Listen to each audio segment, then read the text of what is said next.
Welcome back to The Explainer. Today, we're unpacking the ideas of a thinker who looked at our modern obsession with human rights and diagnosed it not as some great political triumph, but actually as a symptom of a deep moral disorder. Her name was Simone Weil. She was a brilliant philosopher, a mystic, and just an absolute contrarian who lived right at the volatile intersection of early 20th century politics and religion. She attacked capitalism, nationalism, Marxism, and bureaucratic industrialism with equal fervor. But as we'll see today, perhaps her most radical, enduring, and honestly most challenging idea was deceptively simple. Obligations matter more than rights. Think about the words we use every single day to build our modern political world. Ever since the Enlightenment, our moral vocabulary has been pretty much entirely dominated by the concept of rights. We hear it constantly, right? My rights, my freedom, my protection, my autonomy. And for most of us, this language is the absolute bedrock of justice itself. But Weil fiercely disagreed. She argued that when we elevate rights above everything else, society inevitably turns into this toxic battlefield of competing entitlements. Every single group demands recognition, everyone centers their own claims, but fewer and fewer people are actually stopping to ask what they owe to anyone else. Okay, let's dive into this, because this is where Weil introduces a complete, revolutionary paradigm shift. She believes that obligations fundamentally have to come before rights. So what is an obligation? Well, it's a moral demand that originates completely outside of yourself. It forces you to look directly at another person's vulnerability, entirely regardless of what the law says, and honestly, regardless of whether they can do anything for you in return. It's not about the self asserting a claim. It's about being fundamentally morally compelled to respond to the other. Let's ground this abstract philosophy in some visceral reality. Think about a starving man. He doesn't actually survive because he theoretically has a right to food. I mean, that right is just an abstract concept. It can't physically nourish him. He survives only because another human being recognizes a tangible, urgent obligation not to let him die. The right is essentially just an empty shell, a hypothetical, unless it's backed up by the active, life-saving obligation of someone else. Or consider a child crying from hunger. This was absolutely central to Weil's understanding of morality. The mere existence of that suffering human creates an absolute demand on our conscience. This immediate obligation exists way before any law is ever written, before any political system is formed, and way before any concept of citizenship or statehood is granted. It's immediate. It is unconditionally real. Even if we selfishly choose to ignore it, that moral demand remains perfectly intact. Now, what's really interesting here is when we stack these two frameworks against each other, the divide is just fascinating. Rights discourse fundamentally protects the ego. It's inherently competitive, my rights versus your rights, and it absolutely requires legal recognition from a state to have any real teeth. Obligation discourse, on the other hand, transcends the ego entirely. It focuses purely on the other person. It's absolute, and as Weil argued, it remains morally real and metaphysically deep even when the state, or society as a whole, completely ignores it. Weil summed this up brilliantly with a quote that cuts right to the heart of her skepticism. A right that no one recognizes or protects becomes meaningless. And honestly, we just have to look at history to know this is tragically true. Time and time again, populations who theoretically possessed inalienable human rights on paper were simultaneously massacred, enslaved, colonized, or just entirely abandoned. Without a society actually bound by a deep sense of obligation, a mere declaration of rights isn't going to stop a bullet or feed a village. And this brings us to Weil's profound warning about modern systems. Heavily influenced by ancient texts like the Iliad, she argued that force destroys the soul by reducing people into mere instruments. It's highly ironic, really. Today, our societies loudly proclaim human rights while practically operating through these impersonal, crushing mechanisms of force. We rely on massive bureaucracies, industrial exploitation, sprawling military systems, and sheer economic domination. These systems claim to defend humanity, but they rely on force that treats actual workers and citizens as replaceable machinery. It makes the whole language of rights feel like just a cosmetic decoration over spiritual emptiness. So you might be wondering, what exactly are we obligated to? What commands this absolute duty? Well, Weil believed it is the sacred element in every single person. Let's just pause and absorb that for a second. It isn't your sparkling personality, your career achievements, or your identity that makes you sacred. It is the simple, undeniable fact of being human. That essence completely transcends your social status, your intelligence, your nationality, or how useful you are to the economy or the state. That bare, sacred humanity is what actually commands our unconditional duty. Because of this sacred element, true morality isn't some transactional contract.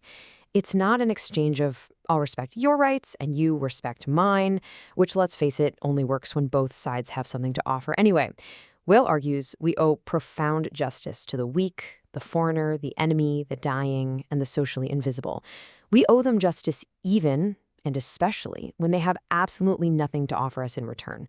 Her ethics are incredibly demanding precisely because they are entirely non-transactional.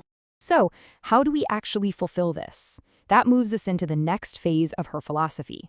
Attention as moral action, suspending the self to perceive reality truthfully. Weil believed that profound moral failure doesn't usually start with outright malice or hatred. It actually starts with simple, ego-driven inattentiveness. We just ignore suffering because we're so wrapped up in our own ambitions and distractions. And look at the world we've built. Modern civilization actively and systematically destroys our capacity for real attention. Mind-numbing industrial labor just exhausts our focus. Relentless political propaganda manipulates what we're even allowed to see.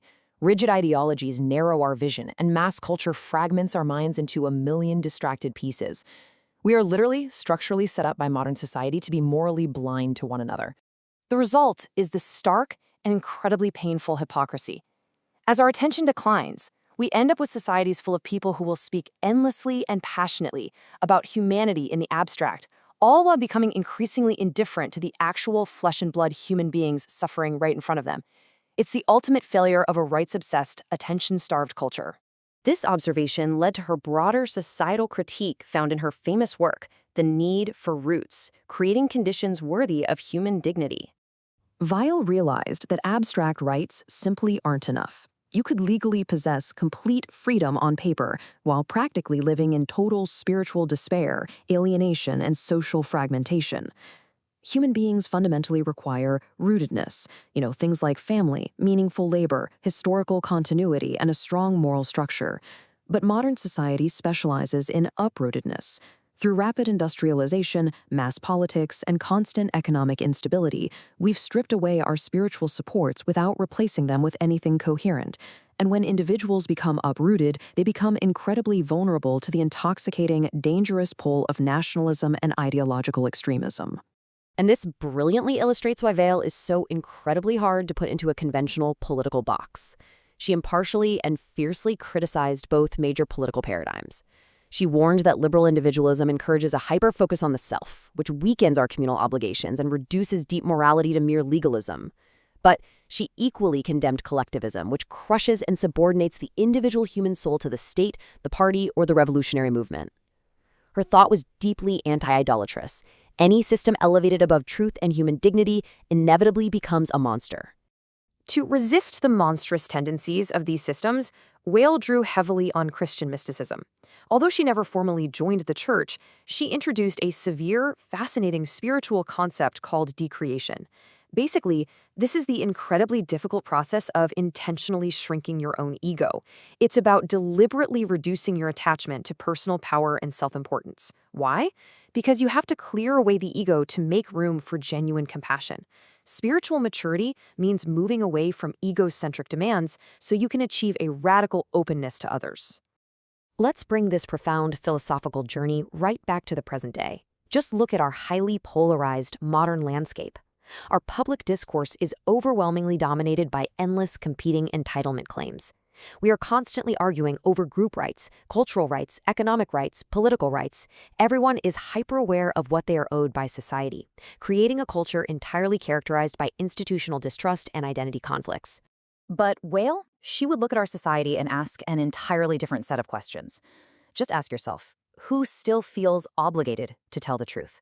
Who feels an absolute burning duty to protect the weak, to actively restrain power, to preserve beauty?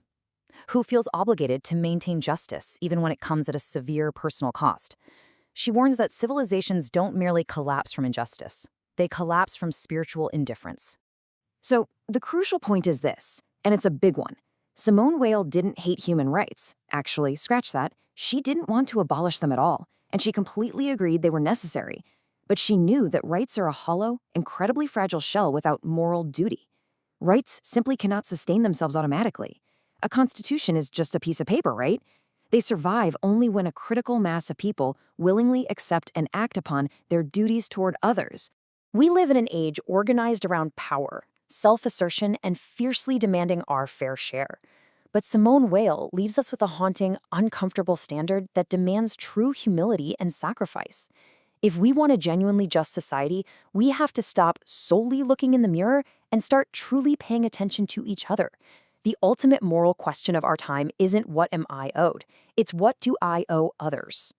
Think about that. Thanks for joining me for this explainer, and I'll catch you next time.